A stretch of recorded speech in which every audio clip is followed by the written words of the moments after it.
అహంకారం. నాకెవరైనా చెప్పినప్పుడు నేను వినాలండి.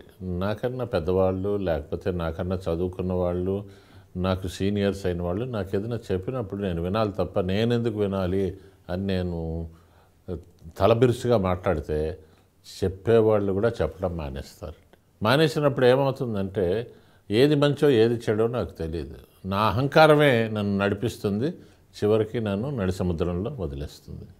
సో ఈగో అనేది కొంతవరకు ఉండాలి, అది సెల్ఫ్ ఎస్టీమ్ పెంచుతుంది. కానీ ఇన్ఫ్లేటెడ్ సెల్ఫ్ ఎస్టీమ్ అనేది మరి అతిగా ఉన్నందువల్ల ఏమవుతుందంటే మీరు ఎవరి మాట వినరు.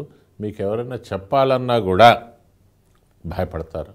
ఇప్పుడు మా దగ్గర కొందరు తల్లిదండ్రులు కౌన్సిలింగ్కి వాళ్ళ పిల్లల్ని తీసుకొచ్చి, ఏమండి మా అబ్బాయికి మీరు చెప్పండి ఇలాగని. అమ్మ మీరు చెప్పచ్చు కదంటే, అమ్మో ఇంకా చెప్తే ఏమైనా ఉందా అండి అంటే కర్మ అండి. పిల్లలు తల్లిదండ్రుల్ని భయపించే స్థాయిలో ఉన్నారు.